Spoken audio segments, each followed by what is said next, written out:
Écoute.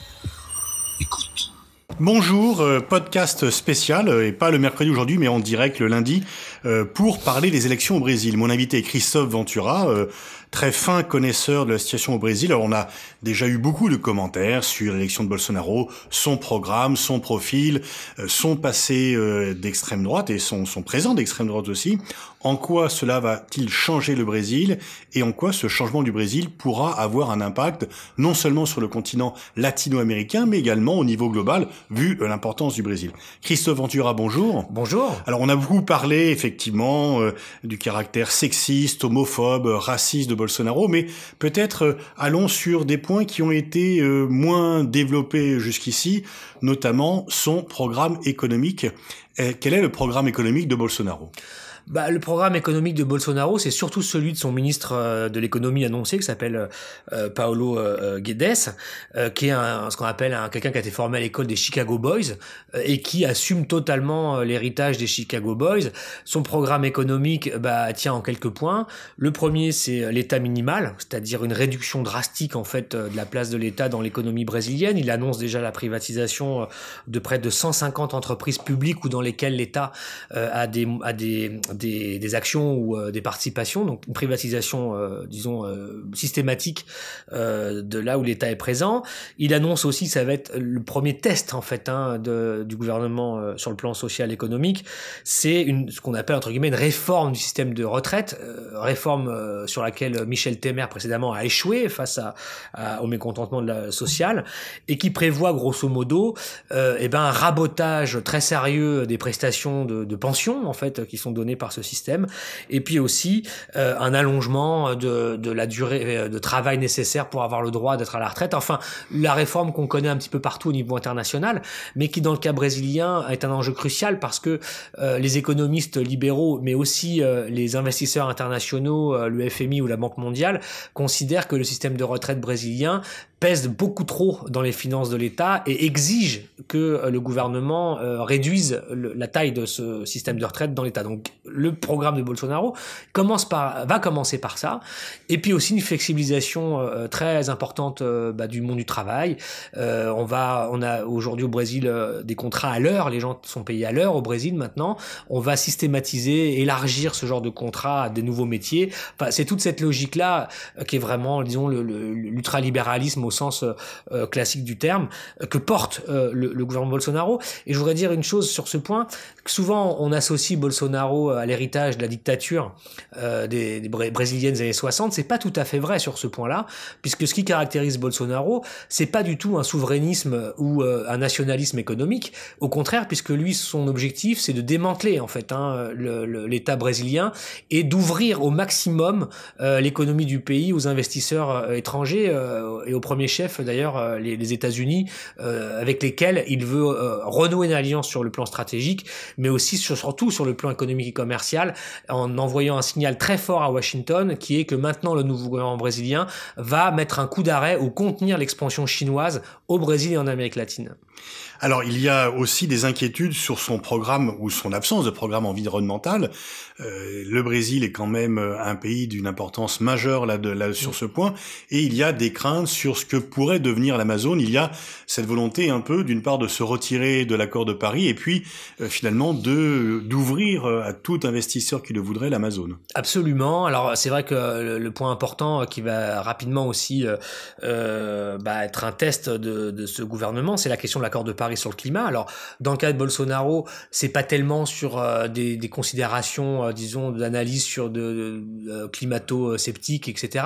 C'est plutôt sur effectivement la question de l'Amazonie, et derrière elle la question de l'expansion du secteur de l'agro-négoce au Brésil, de l'agro-business, qui est déjà le premier secteur d'exportation brésilien, qui est très puissant, qui a un lobby en fait qui est derrière Bolsonaro déjà, et qui détient aujourd'hui un nombre très important de députés et de sénateurs au Congrès brésilien, dans ce qu'on appelle la bancada, qui est en fait un groupe finalement parlementaire qui est transparti, c'est-à-dire que vous avez des députés, des sénateurs de tous les partis, mais qui se rejoignent sur la priorité donnée aux intérêts de l'agro-industriel par rapport aux positions de leur propre parti sur d'autres sujets. Donc ça, c'est très important. Bolsonaro, c'est leur ambassadeur, c'est leur homme.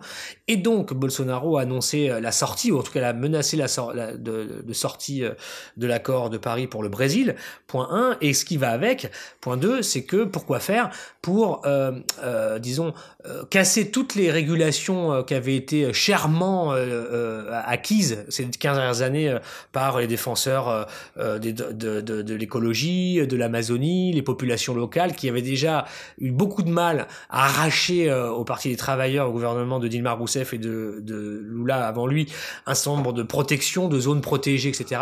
En fait, il veut balayer tout ça. Bolsonaro, il l'a annoncé, il va démanteler en fait toutes ces protections et il va donner un permis, des permis d'exploitation accélérée de l'Amazonie, en particulier pour 2 filières qui sont le soja et la viande, qui vont aujourd'hui être les moteurs, les locomotives, disons, de l'agro-business brésilien. Et Bolsonaro va très rapidement mettre en place une politique qui va favoriser ces intérêts-là. Donc très rapidement et très concrètement, il pourrait y avoir une reprise de la déforestation de l'Amazonie. Absolument. Elle est voulue, annoncée par Bolsonaro, qu'il n'a pas caché et qu'on a fait un de ses points de campagne. Et qu'il dira que c'est chez nous et donc on fait ce que l'on veut et on n'est pas responsable de ce qui se passe ailleurs. Exactement, sur la base parce que dans la logique de Bolsonaro, je parlais tout à l'heure du souverainisme supposé qu'il serait censé porter. Je disais qu'il n'était pas sur le plan économique par rapport à l'État, mais lui utilise l'argument de la souveraineté pour dire en fait je suis un défenseur de la souveraineté brésilienne parce que j'empêche que des régulations internationales nous empêche de nous développer finalement du point de vue économique, et moi je suis l'homme qui va faire pousser la croissance dans ce pays pour l'emploi, etc., en déforestant l'Amazonie, etc., etc. On retrouve par rapport à cela un discours qui est très proche de celui de Donald Trump, finalement. Absolument. Et donc, alors que le Brésil avait profité de la globalisation, c'était l'un des pays émergents, il va s'agir d'un retour en arrière. Et est-ce que le rapprochement diplomatique, stratégique entre Trump et Bolsonaro aura rapidement des effets concrets ? Alors oui, je pense que ça va avoir des effets concrets qui seront peut-être pas directement, brutaux ou comme ça systémiques, mais qui auront des conséquences importantes. Ça, c'est un élément très important de Bolsonaro. J'insiste sur le fait que l'alliance avec Trump, elle existe. Alors il y a des affinités idéologiques évidentes. Il y a une reconnaissance mutuelle finalement dans la manière d'avoir conçu son positionnement, son rapport avec le système, l'establishment, la gauche, etc. Il y a eu aussi pendant la campagne des contacts établis avec Steve Bannon, par exemple, à travers le fils de Bolsonaro. Bon, tout ça, on a suivi dans la chronique médiatique, etc. Mais surtout, le point d'alliance entre Bolsonaro et Trump, encore une fois, je crois que Trump trouve un allié naturel aujourd'hui et qui s'affirme dans le fait de mettre un coup d'arrêt à la montée en puissance chinoise en Amérique latine. Et ça, c'est un point fondamental pour l'administration américaine. C'en est un aussi pour Bolsonaro. Il a dit déjà, il a dit que pour lui, le Brésil avait été vendu aux Chinois sous la gauche et qui comptait bien mettre un coup d'arrêt à ça. Donc ça va vouloir dire d'avoir des compensations aussi par rapport à la dépendance nouvelle par rapport à la Chine. Il va falloir que le Brésil puisse être sûr de signer avec les Américains des accords commerciaux, des accords économiques qui soient avantageux pour lui et vers lesquels les ressources brésiliennes puissent aller vers les États-Unis en matière de ressources pétrolières, d'agro-business, etc. C'est un peu l'idée, et les États-Unis, ça leur va très bien parce que les États-Unis, c'est pas tellement aujourd'hui, à mon avis, qu'ils veulent pomper directement les ressources brésiliennes qui sont énormes, gigantesques, mais c'est plutôt d'avoir dans la région un allié qui, en quelque sorte, sécurise la frontière géopolitique des États-Unis, et en particulier en matière de politique énergétique, puisque les États-Unis, leur vraie feuille de route, c'est de s'installer comme puissance énergique hégémonique mondiale. Ils ont aujourd'hui la possibilité de l'autonomie énergétique et de l'indépendance bientôt. Ils veulent pouvoir avoir des alliés, disons, périphériques américains, comme le Brésil, qui leur permettent de solidifier cette position dans la géopolitique de l'énergie internationale. Et Bolsonaro peut être un élément de cette stratégie américaine. Il y a donc une double ambiguïté. Il se prétend comme le protecteur de la souveraineté, mais il se rallie aux États-Unis. Il se prétend être le défenseur du petit peuple, mais il ouvre la voie quand même aux grandes entreprises. Et donc, c'est quand même sur la base un peu d'un double mensonge qu'il a été élu. Bah on peut, oui, moi je l'analyse effectivement comme ça.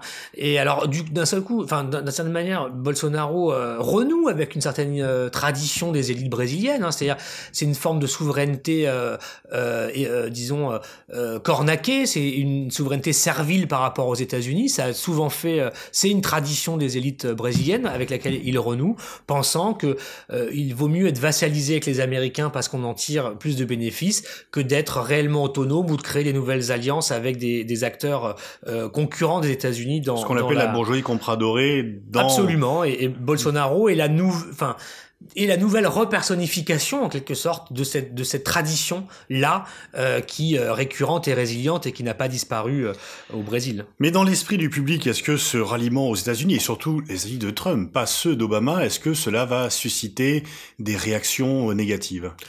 Alors au Brésil aujourd'hui, il y a déjà, il y a quand même une partie du Brésil qui n'est pas d'accord avec tout ça, et c'est vrai que c'est ce qu'a rappelé Fernando Haddad, le candidat malheureux d'hier, en disant quand même qu'il y avait 45 millions de Brésiliens qui avaient voté contre Bolsonaro. C'est pas rien, ça représente quand même 45% de la population. Il y a un mouvement citoyen qui est tout à fait inédit, qui s'est mis en place là depuis quelques semaines et quelques mois. Il y a d'abord eu le mouvement des femmes et lui non, qu'on a vu, qui avait déplacé des millions de personnes dans les rues, mais qui s'est considérablement élargi, finalement, à une sorte de mouvement, j'ai envie de dire vraiment simplement citoyen, de gens qui sont attachés à ce que le Brésil reste une démocratie et qu'ils puissent exercer leurs droits de citoyenneté demain comme ils les exerçaient hier. Ce mouvement aujourd'hui, il est important, il existe. Est-ce qu'il va être capable de peser dans les semaines et mois à venir? En fait, la tâche sera très compliquée parce qu'on voit bien, même on a vu aux États-Unis quand Trump a été élu, il y a un mouvement similaire qui s'est mis en place qui s'appelait Résistance, et qui après s'est un peu effiloché au fil du temps parce qu'il ne trouve pas forcément le programme et puis les moyens d'une organisation pérenne. Donc ça va être le défi de ce mouvement-là, mais enfin il existe. Monsieur Bolsonaro, s'il respecte réellement le cadre démocratique et de la Constitution comme il dit qu'il va faire, va quand même être dans une situation où il n'aura pas tous les moyens et tous les pouvoirs, parce qu'il y a cette société civile, mais il y a aussi au Congrès brésilien un Congrès très fragmenté dans lequel il n'a pas tous les pouvoirs qui vont l'obliger à faire des alliances. Oui, parce qu'on se concentre sur l'élection présidentielle, mais il y avait en même temps les élections au Congrès brésilien, et si on se ramène un petit peu en arrière, on se rappelle que Lula, malgré sa popularité, malgré son élection, avait dû sans cesse parlementer, au sens premier du terme, faire des concessions, négocier avec un Congrès éclaté en une trentaine de partis sans vraiment de colonne vertébrale. Exactement, et c'est ce qui aujourd'hui caractérise aussi la situation avec Bolsonaro, à ceci près que Bolsonaro, dans ce contexte-là, fait entrer son propre parti, qui était avant un parti absolument marginal, et là il le fait rentrer au Congrès comme deuxième force législative aux Brésiliens, puisqu'il arrive deuxième parti à l'Assemblée nationale derrière le Parti des travailleurs. D'ailleurs, le Parti des travailleurs reste le premier parti politique brésilien malgré la défaite à l'Assemblée nationale. Et au Sénat, le parti de Bolsonaro va avoir 4 ou 5 sénateurs sur 81 au Sénat, et le PT, lui, va en avoir 8 ou 9, ce qui est encore au-dessus de Bolsonaro. Donc il rentre dedans, mais tout en étant la deuxième force législative, il n'a pas les moyens seuls de gouverner Bolsonaro. Donc, il va devoir passer des alliances, certainement avec la droite traditionnelle brésilienne, qui s'est déjà dit en partie prête à signer des alliances, mais qui dit alliance, dit concession, compromis, un programme sur quoi, quelles seront, disons, les limites au-delà desquelles il ne pourra pas aller. On ne le sait pas aujourd'hui, mais c'est ce qu'il va falloir suivre, en fait, dans les semaines qui viennent. Donc il n'aura pas tout à fait les mains libres, mais il a quand même potentiellement de quoi avoir une majorité gouvernementale. Aucun doute. Il aura une majorité au Congrès, ça, il n'y a pas de discussion là-dessus. Et dans cette configuration, le Parti des travailleurs, la gauche, le centre-gauche restant le premier parti, va être englouti par cette alliance parce que il ne pourra pas résister. Parce que le Parti des travailleurs n'a pas d'alliés potentiels. Très peu. Il a le Parti communiste, mais qui a très peu de membres au Congrès, et puis des petits partis qui sont vraiment marginaux pour le coup dans le Congrès. Par contre, ceux qui restent de manière importante, c'est les deux partis qui structurent en général la vie politique brésilienne, qui sont un parti de centre droit et un autre de droite, qui ont été laminés dans l'élection par Bolsonaro, qui a aspiré toute leur voix, mais qui restent au Congrès des forces incontournables. Donc c'est avec elles qu'il va devoir s'allier, et je pense qu'ils vont s'allier. Mais il y aura un prix à l'alliance, et on ne le connaît pas, donc il faudra voir. Aux États-Unis, quand Trump est élu, on se dit bon, oui, c'est inquiétant, mais ce sont les États-Unis. Il y a des institutions solides, il y a des contrepoids, check and balances, etc. La presse. Au Brésil, est-ce que ces contrepoids existent? Alors, en fait, ils existent théoriquement, ils existaient jusqu'à, en fait, il y a 2 ans, parce que je crois qu'il faut toujours bien insister sur le fait que Bolsonaro n'est pas le point de départ d'un problème de la démocratie brésilienne. Bolsonaro est le produit d'une crise démocratique brésilienne qui a commencé au moins en 2016 à partir de la destitution de Dilma Rousseff, qui a créé une situation inédite et dysfonctionnelle de la démocratie, puisqu'on a eu un gouvernement qui a gouverné pendant 2 ans sans avoir été élu, qui a appliqué un programme politique, économique et social qui était aux antipodes de ce qu'avaient choisi les Brésiliens, ce qui participe de la montée du ressentiment d'ailleurs, qui a après expliqué que Bolsonaro a réussi à capter ça vers lui. Et puis 2 ans pendant lesquels toutes les institutions brésiliennes et l'équilibre de pouvoir ont été malmenés, puisque justement le problème de la démocratie brésilienne, c'est qu'il y a maintenant un conflit ouvert entre les institutions qui se sont interpénétrées, sont intervenues dans des champs qui ne les concernent pas, ici la justice, là le pouvoir exécutif, etc., etc. Et Bolsonaro n'est qu'un sous-produit de tout cela. Le risque aujourd'hui avec Bolsonaro, c'est que cette crise, en fait, ne s'arrête pas. Elle va pas du tout être solutionnée par son élection. Elle risque de s'approfondir, ou en tout cas de prendre un nouveau chemin qu'on ne connaît pas encore. Ça peut être d'un côté, effectivement, ce que certains considèrent comme étant une espèce de néofascisme très dur. Ça peut être autre chose qu'on ne peut pas encore déceler, mais qui sera autoritaire, ça c'est certain, et ultra-libéral sur le plan économique. Mais il y a toute une gamme de possibilités entre les deux. Et heureusement, l'histoire n'est jamais écrite à l'avance. Et c'est ça qui va se préciser en quelque sorte à la lumière de tous les paramètres qu'on a aujourd'hui, ce qu'on a dit sur le Congrès, sur le reste de cette société qui est contre Bolsonaro. Comment tout ça va se jouer, on le sait pas. Ce qui est sûr, c'est que le Brésil est déstabilisé du point de vue de sa démocratie, et l'élection de Bolsonaro en est une expression et une matérialisation. Un autre point aussi inquiétant de son programme, c'est la libéralisation de la circulation des armes à feu pour, soi-disant, augmenter la sécurité. On a vu aux États-Unis que, notamment avec l'attentat antisémite à Pittsburgh, mais que la libre circulation des armes à feu n'amenait pas plus de sécurité. Est-ce que, sur une société qui est déjà violente, est-ce qu'on n'a pas là un risque majeur d'un déchaînement des violences? Bien sûr, c'est le risque et la menace qui pèse aujourd'hui sur ce pays qui est déjà tellement impacté par la violence quotidienne, la délinquance, les assassinats extrajudiciaires, la sursaturation pénitentiaire qui est au Brésil totalement hallucinante et qui ne fait que nourrir et alimenter et sophistiquer, j'ai envie de dire, les formes de violence et les acteurs de la violence qui, loin de s'en distancier, deviennent des entrepreneurs toujours plus coriaces et toujours plus sophistiqués dans la manière d'exercer finalement je mets ça entre guillemets, leurs activités. C'est ça la logique de la politique qui est derrière celle de l'ultra-sécuritaire, etc. Il en va de la question de la sécurité comme de la question du narcotrafic au Mexique. Plus on a militarisé, plus on a armé les réponses à ces problèmes, et plus on a créé une extension du problème et de ses frontières à des endroits où il n'existait pas auparavant. Et c'est ce qui va se passer évidemment avec la politique que promet Bolsonaro, parce que déjà dans un pays qui est à feu et à sang, où les gens ont déjà beaucoup d'armes, si la réponse à ça c'est que tout le monde en ait et tout le monde puisse se faire justice et avoir l'impunité pour les forces de police lorsqu'elles tuent les gens dans les quartiers populaires, etc. Évidemment, on va vers quelque chose qui devient hautement inflammable et incontrôlable, et peut-être même qui prendra des formes de guerre, un peu de sorte de guerre civile de basse intensité, ou en tout cas dans les couches basses de la société, où il y aura des affrontements permanents entre les classes laborieuses en quelque sorte, la délinquance, et puis des forces de police et l'armée qui vont jouer une impunité totale. Et en réalité, le risque, c'est que de tout cela ne sorte rien, sauf d'empirer la situation. Vous parliez tout à l'heure du Mexique. On a un peu l'impression qu'il y a une sorte de rock entre un Mexique qui se dote d'un gouvernement le plus à gauche de son histoire, et le Brésil qui fait le chemin inverse avec, en termes d'élection en tous les cas, le gouvernement le plus à droite de son histoire. Est-ce que cela ne va pas impacter l'aura interne du Brésil? Est-ce que finalement le Brésil, qui était en passe de devenir une grande puissance diplomatique, ne va pas voir son rôle international fortement réduit?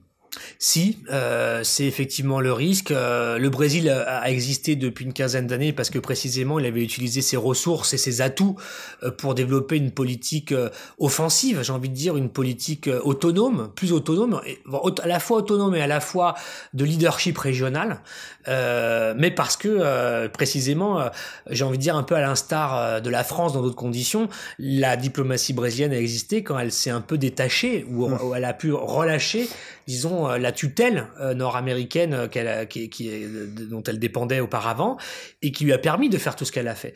Aujourd'hui, le Brésil est à la fois sur un discours d'affirmation, de retour de la nation brésilienne, etc., mais en même temps, comme on l'a dit, qui est un retour qui s'inscrit dans un réalignement en fait avec les États-Unis. Donc de ce point de vue-là, la diplomatie brésilienne ne pourra pas être une voix, disons, singulière dans le concert mondial. Certains spéculent sur une alliance encore plus forte avec Trump. En fait, je n'en sais rien à l'heure où on se parle. Il faudra voir si ça devient un vrai duo, etc. Je sais pas. En tout cas, de ce point de vue-là, la diplomatie brésilienne là est en train de se renormaliser telle qu'on l'a connue dans les années, dans les décennies du XXe siècle. Il n'y a pas de doute. Comment est vécue cette victoire dans les pays latino-américains, notamment les deux voisins, chiliens et argentins? Est-ce qu'ils s'en félicitent? Est-ce qu'ils se disent qu'il y a une nouvelle page peut s'ouvrir, que c'est le ressac après une poussée des mouvements de gauche en Amérique latine, on revient à droite? Oui, absolument. C'est comme ça que c'est vécu au Chili, dont je reviens. J'étais au Chili ces derniers jours, donc j'ai pu voir en direct comment le gouvernement chilien, disons, se positionnait par rapport à Bolsonaro. Et il se positionne très bien, puisque la dirigeante, la présidente du parti au pouvoir, du parti de monsieur Sébastien Piñera, est allé rendre visite à Bolsonaro dans sa résidence à Rio de Janeiro pour montrer son amitié, etc.